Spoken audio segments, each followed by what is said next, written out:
Hi guys! Welcome back to my YouTube channel kay Noliboy and Family Vlog. So guys, kung nakikita nyo sa inyong screen, yan po yung ating mga ingredients sa ating gagawing merienda para sa araw na ito. Ito ay ang ating halo-halo. So guys, ito po yung ating mga simpleng ingredients para sa ating gagawing merienda for today. So meron tayong plain na gulaman, then yung blue na gulaman, then yung ating nata de coco, yung ating sago, then yung ating black beans, at saka yung ating pinipig, then yung ating ubi halaya, at saka yung ating leche flan. Then meron din tayo dyang sugar, then yung ating saging na saba, lulutuin po natin yan. Then yung ating kamote, syempre hindi mawawala yung ating pangpasarap, yung ating gatas. Ang ating gamit na brand is Angel Evaporada dahil yan po ay isa sa mga ginagamit ko every time nagagawa ako ng dessert. Yan po yung Angels. Shoutout po sa inyo, Angels. So yan guys, dahil kompleto na yung ating ingredients para sa tag-init ng ating dessert na halo-halo. So guys, tara umpisahan na nating simulan at gawin itong ating halo-halo. So guys, ang una natin lulutuin yung ating kamote. Yan, palalambutin lang natin siya dyan hanggang sa maduro.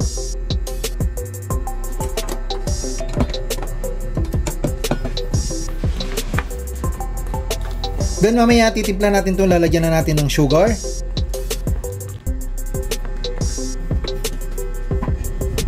Cover up muna natin. So yan guys, dahil kumukulo na, lalagyan na natin ng asukal.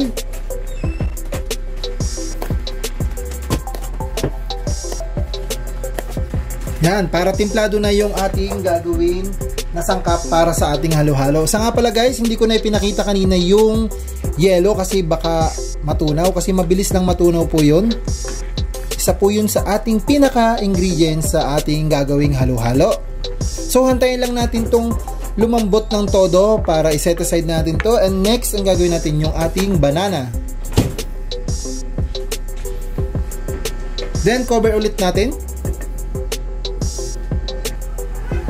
So yan guys, pwede na natin itong iset aside kasi malambot na po yung ating kamote. Sasalin muna natin sa ating lalagyan.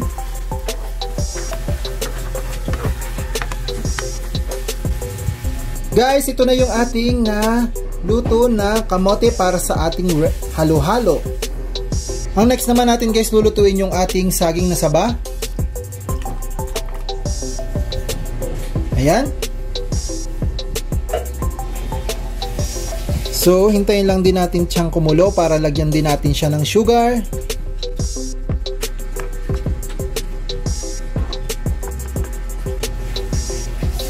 Then, cover lang natin.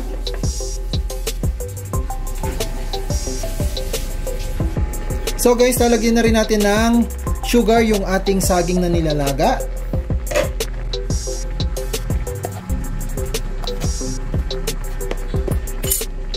Then, i-mix lang natin. So, pag lumambot na to, pwede na rin natin itong i-set aside para sa ating halo-halo.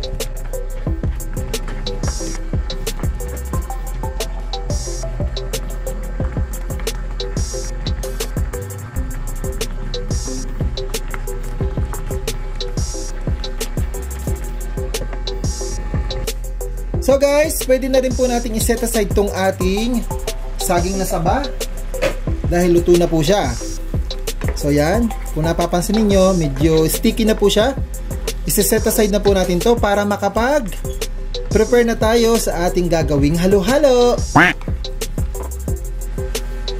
Guys, ito na po yung ating saging para sa ating halo-halo. So guys, maglalagay na po tayo. Simbalin na natin yung ating halo-halo. Lalagay na natin na bawat isa. Yan.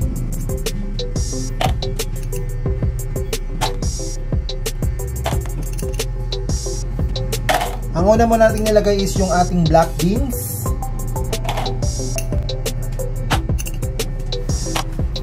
Next, yung ating pinipig.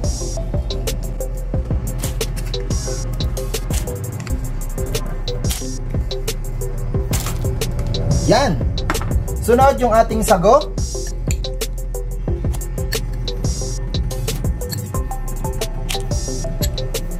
Dagdagan natin ang sago.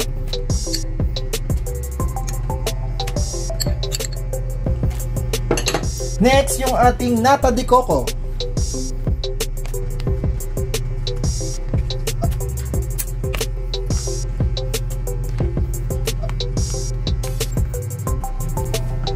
Then, yung ating niluto kanina na kamote.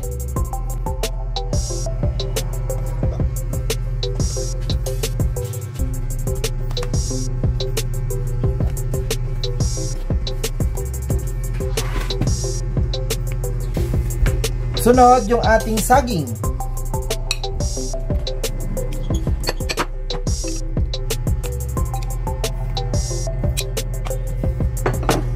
Next, yung ating gulaman na blue.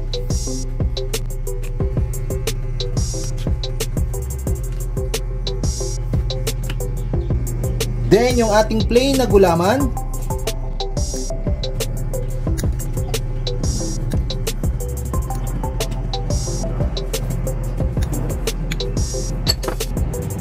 Then, lalagyan natin ng ating sugar. So, bali sa paglalagay natin ng sugar, 2 spoon lang po yung lalagay natin.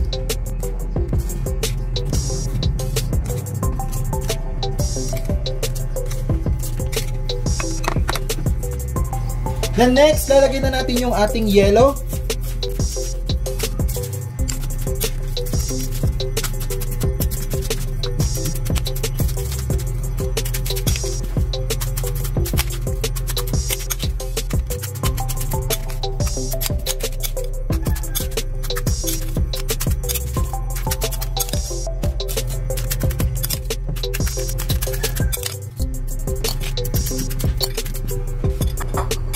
Then next, ang lalagay naman natin yung ating angels.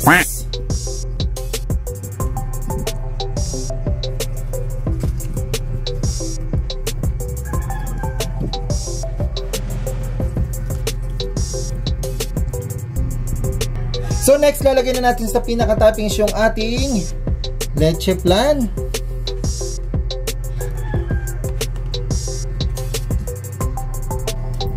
Then yung ating ube halaya.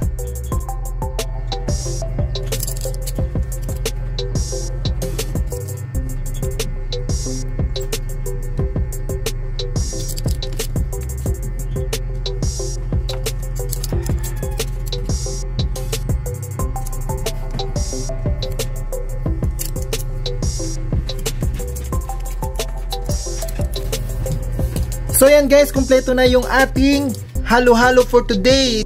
Ito na po yung ating final look ng ating halo-halo for today, ang ating merienda. Sana po nag-enjoy kayo sa aking video, at kung ikaw ay bago lang at napadaan lang sa aking YouTube channel, huwag mong kalimutang mag-subscribe at pindutin na rin yung bell button para updated ka sa mga darating ko pang videos. So guys, hanggang dito na lang po. Sana po nag-enjoy kayo. See you to my next video. Kainan na!